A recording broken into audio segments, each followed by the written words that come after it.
This story is insane. The monster I'm about to tell you about wasn't born that way. No, he was once an ordinary kid. It's just that no one knows what happened to him as a child. He was never loved. His mother abandoned him the day he was born. His father, drunk and violent, used him as a punching bag every night. Hunger and pain became his only companions. One day he almost fainted from starvation. When he came to, he saw raw meat on the table. He couldn't resist. He ate it. And in that moment, something twisted awakened inside him. A pleasure, primal and inhuman. That's how our monster learned to survive. And maybe that's where it all began. Years passed, he grew up, but nothing changed. He was still hungry. He still collected the bones of missing cats and dogs, hiding them in secret. He buried his pain in his room, but his hunger only grew darker. Ordinary food no longer satisfied him. He needed more, much more. The night he killed his father, his true self was revealed. Instead of fists, he used a knife. As the man bled out on the floor, he watched his son eat him piece by piece. From that night on, there was no turning back. Each missing person only silenced his hunger for a short while. The memory of that raw flesh from childhood was burned into his brain. For him, human meat was no longer just food, it was a need. And with every new scream, the echo of that dark kitchen from his childhood grew louder. Now, let's get back to our story. After killing his father, the monster thought he'd feel bad, maybe even be scared. But no, he felt free. Finally, he could stop pretending. No more lies, no more fear, no more hunger, only satisfaction. Every bite brought him closer to the creature he was meant to be.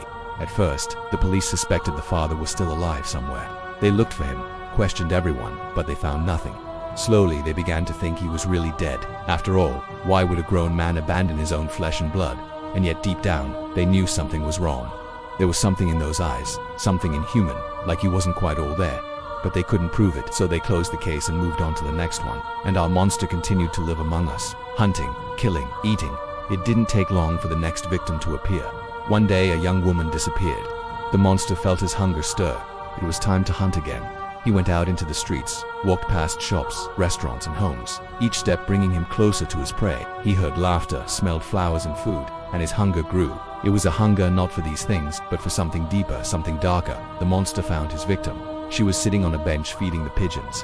He approached her slowly, enjoying her fear. Then he struck. The struggle was short. Soon, the woman's screams echoed through the empty streets, a song that both frightened and excited him. When the monster was done, he left her in a nearby park, under a tree with leaves that rustled like whispers in the wind. He covered her with leaves and dirt, hiding her from prying eyes. The next morning, people found her, or rather what was left of her. The news quickly spread around the city, causing panic and fear. Parents kept their children indoors, and lovers held each other a little tighter on the streets. But our monster wasn't done yet. He had tasted human meat, and now he craved it like a drug. He roamed the city, looking for his next meal. Days turned into weeks, weeks into months, and the killings continued.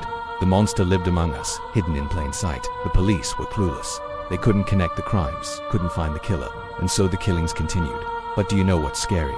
Even today, he's walking among us, and we don't even know it. Maybe he's your neighbor, maybe he's your friend. You might see him every day, but you'll never guess that this ordinary person has a taste for extraordinary things. A taste for human flesh,